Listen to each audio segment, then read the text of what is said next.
You're listening to the Coffee Hour. I'm Andy Bates. I'm Sarah Gulseth. It is Friday, July 26th. Last Friday in July. Oh, it is. It's August next week. It is, yes. I don't know how that happened. Wow. I wasn't here for like 3 weeks, so that's probably how that happened. And you know what happens in August? Lots of things. Lots of things, yes. School. Sorry. I keep doing that.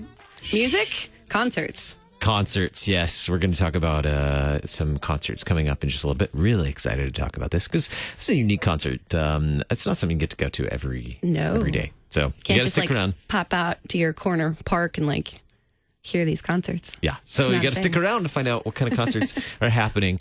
And right here on the Coffee Hour, we'll talk about that in just a little bit. And we'll get another story from the 67th Regular Convention of the Lutheran Church Missouri Synod from Kip Allen as well. Thanks so much to Concordia University, Wisconsin for supporting the Coffee Hour. Find out more about Concordia University, Wisconsin at cuw.edu. Live uncommon. She caught you before I drank. Big old gulp of coffee there. I have to give a shout out to Pastor Heath Trampy this morning because this is the coffee that he gave us when he was here for floor committee weekend. Oh, how kind. Yeah. And that was after we talked to them about the Lutheran Songbird Project. Yeah. Mm-hmm. So thanks for the coffee. It's delicious. Yeah. How nice.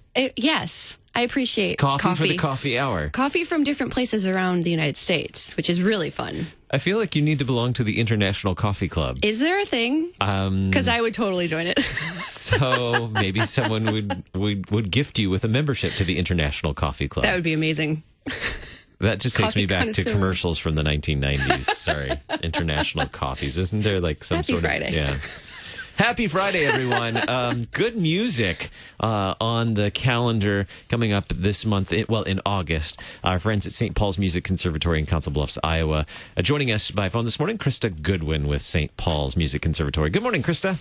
Good morning. Thanks so much for being our guest this morning and looking forward to learning about music from St. Paul's Music Conservatory right around the corner. It's not every day that you get to attend a lute concert. So a lute concert. Tell us about this artist. Is it Kenneth Bay?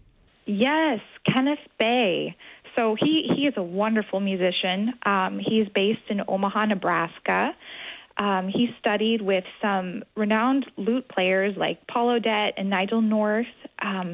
Performed in several festivals, the 2015 Boston Early Music Festival, so like a Renaissance festival.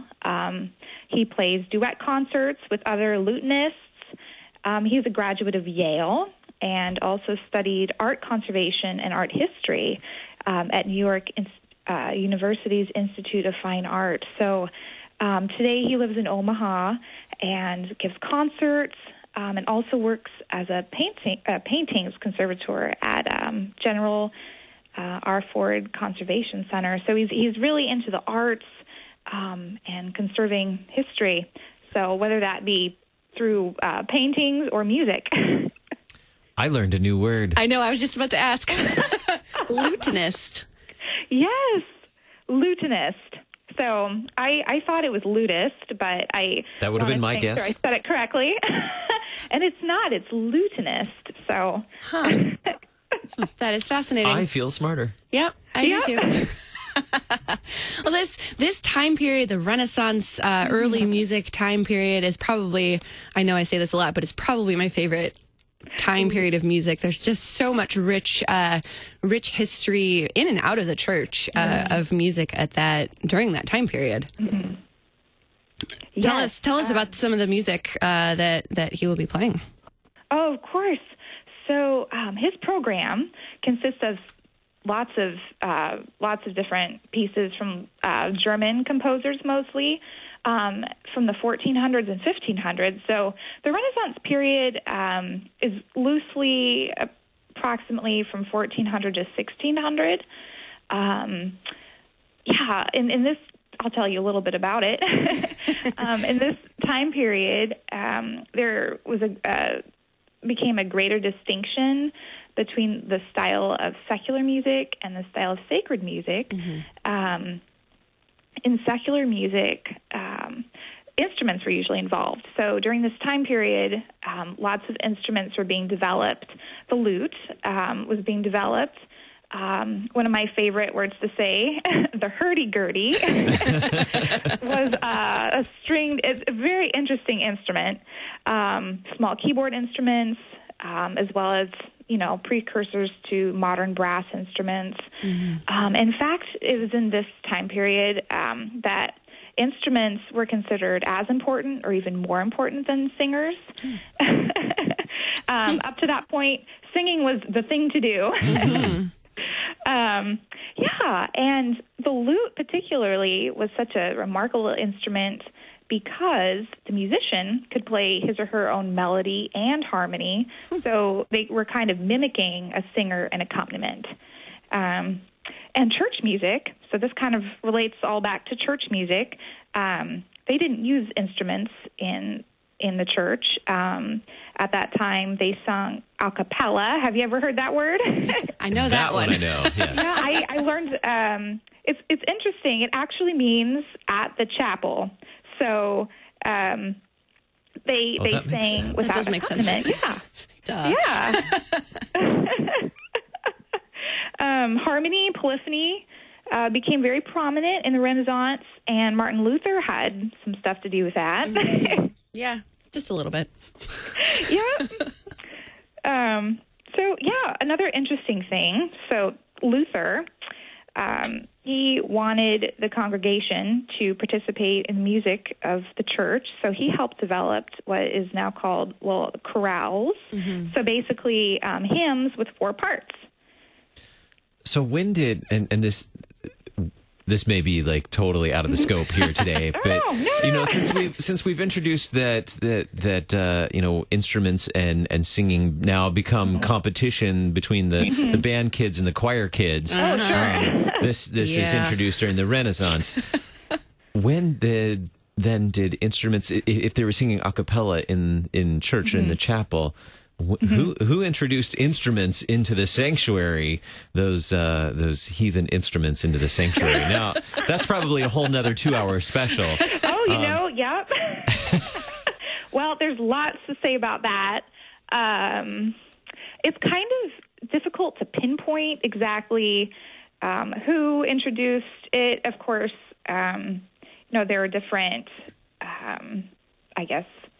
what do you call it, denominations? I don't know if that's the right word, but of the church, that gradually over time it started, they started introducing instruments, different countries. It's difficult to say.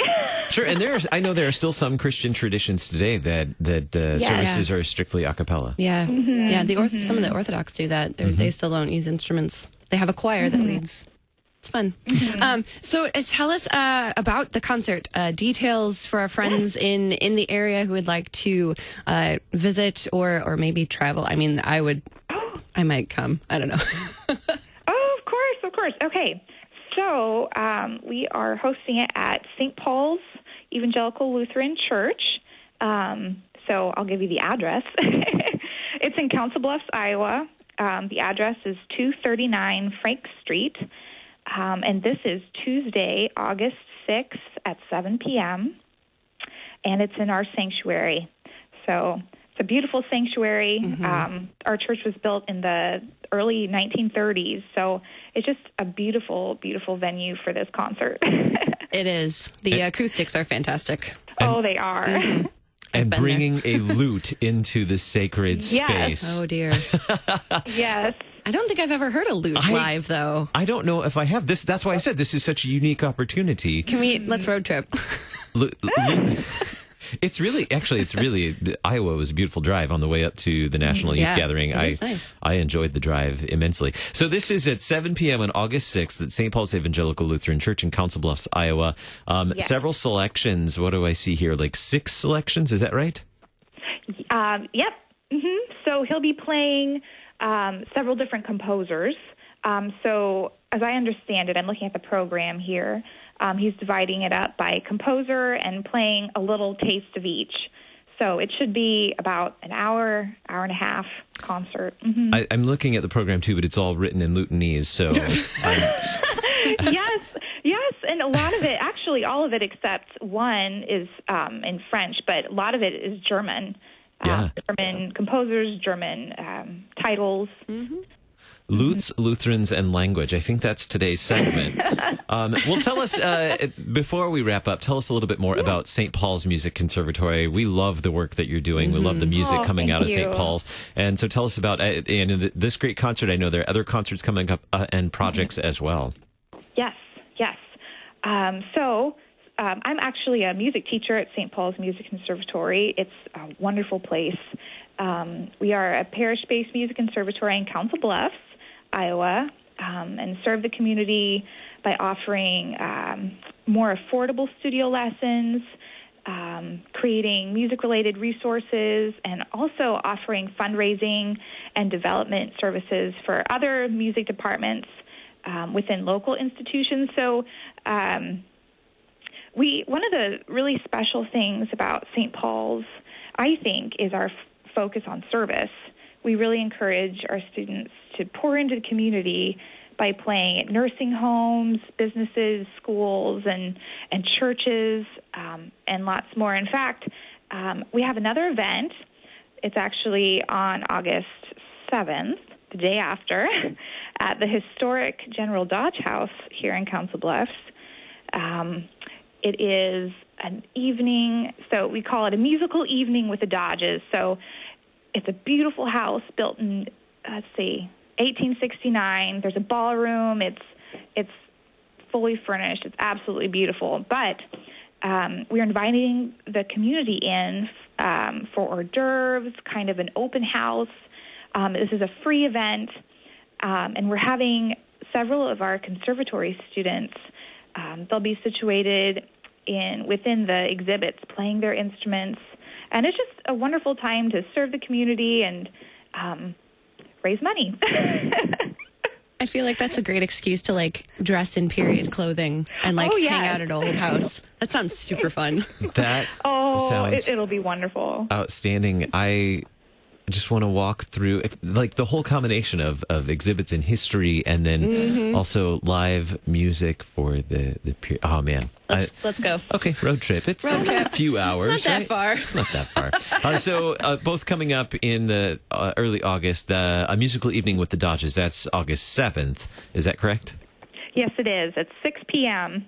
6 p.m. And we can find more information on what's going on with St. Paul's Music Conservatory where? Yes. So our Facebook page, St. Paul's Music Conservatory. We have a website, stpaulsmusicconservatory.org. And if you wanted to give us a call, we're always happy to talk to you and answer any questions you have. And our phone number is 712-322-4729. Our guest today, Christa Goodwin with St. Paul's Music Conservatory in Council Bluffs, Iowa. Check out the concerts coming up. Lutes and Lutherans. That's just today's. Yeah. Check out the Lute concert with Kenneth Bay coming up on August 6th, and also an musical evening with the Dodges coming up on August 7th. You're listening to the Coffee Hour. I'm Andy Bates. I'm Sarah Gulseth. Thanks so much, Christa. Thanks.